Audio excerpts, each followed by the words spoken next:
Hey, how's everybody doing today? I want to welcome you to day number 8 of the Walk With Me Challenge. And so I hope that you had a wonderful and marvelous day. And so I'm on here, I'm on this treadmill, getting it in real quick, at least for these 30 minutes. And I was thinking, hopefully, first of all, I thank you for following me as we've been going through this challenge. Hopefully some things that we've been talking about, hopefully it's something that kind of resonates with you and is helping you begin to face the things that you have to face in life. And I think that's all we really can ask for in life, is that when you finally say you're ready to move forward, that life begins to happen in a way that is enjoyable, not only enjoyable, but the challenge is worth the fight, worth the journey. Who you find you to become, who you have to become to get there, you begin to love that person, that personality, your laughter, your friends, your relationships, the things that you're doing, your community. You hope that when you get there, that's where you're at. And so I think I've been hearing a lot more about restoration. I've been hearing a lot more about mentality and how you have to change your mentality. And that is true in so many ways.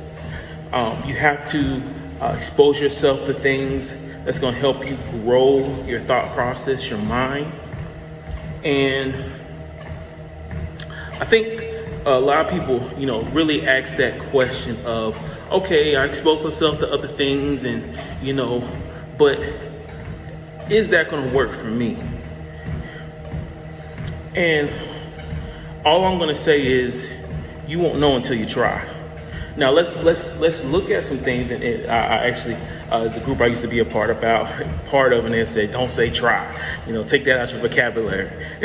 You're gonna do. So let me take that try out. Let me say do. You're gonna do those things that people suggest that you should do to begin to help yourself grow. And so, sorry. So let's talk about this thing. So let's talk about some things that you should do to begin the process of creating growth in your life. Okay. First of all, people talk about reading books. They talk about a lot of multimillionaires, and I will tell you this: not just multimillionaires, people who are making six figures, people who have higher paying jobs, they read books. They read. Okay?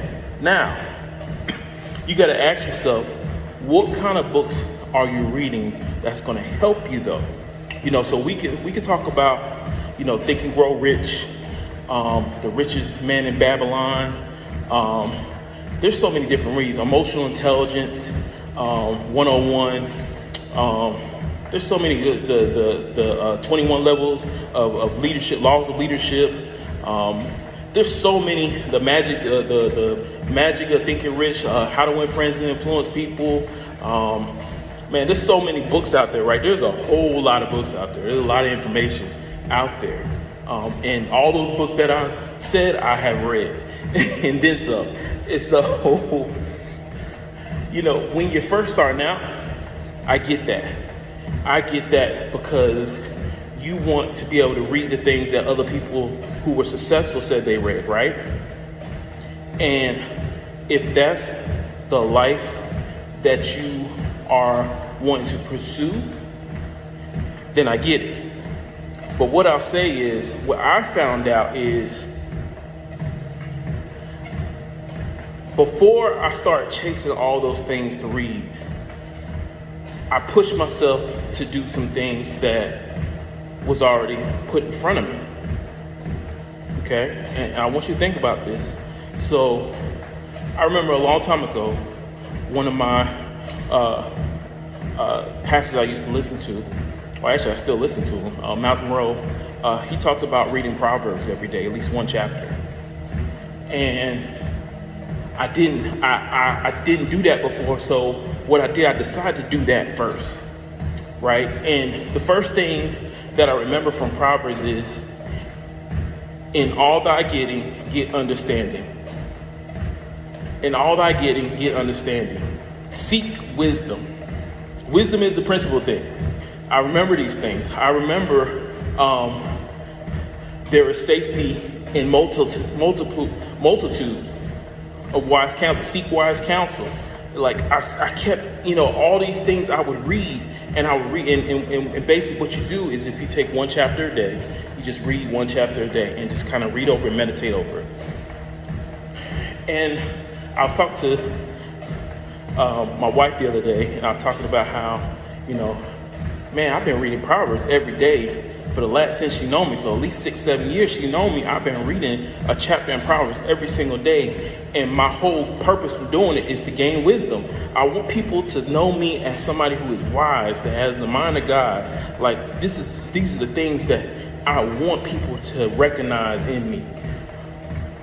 Prudence, diligence, all these different things, all these different words mean so much to me, because I know that I had to impart that in myself to be able to take massive action for what I was called to do.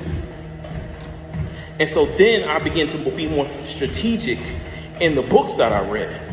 So the reason why I started reading The Greatest Salesman That Ever Lived is because I was a salesman, and I need to learn how to overcome my fear of talking to people, the fear of the unknown, the fear of me not being good enough, right? And so I read it, and I was just like, wow, okay.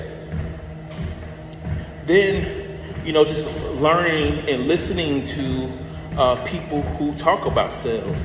I just started reading certain books about sales. I was intentional about the books I read.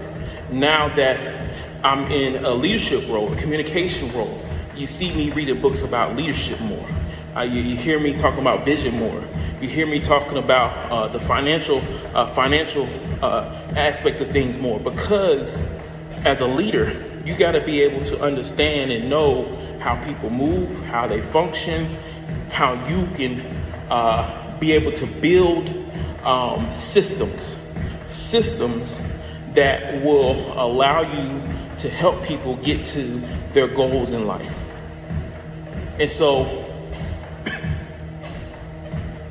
that's where you saying, hey, I need to read books every day.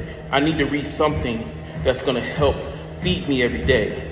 That's where that comes from.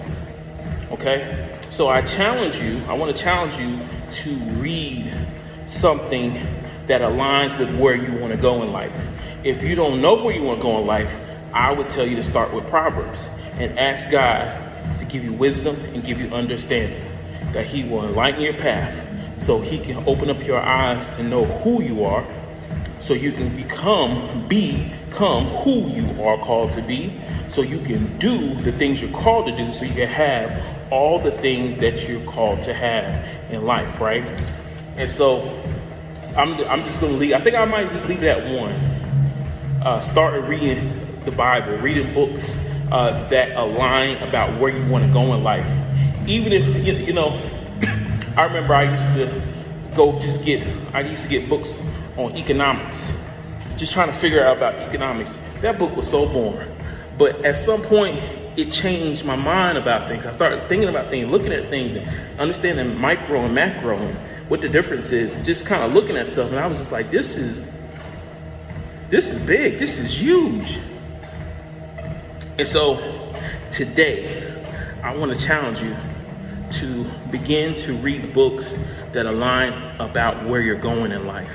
I want you to be intentional about the books you read, the time, what you put in your thoughts and your mind, because I want you to be able to become an expert in whatever field you're called to be in.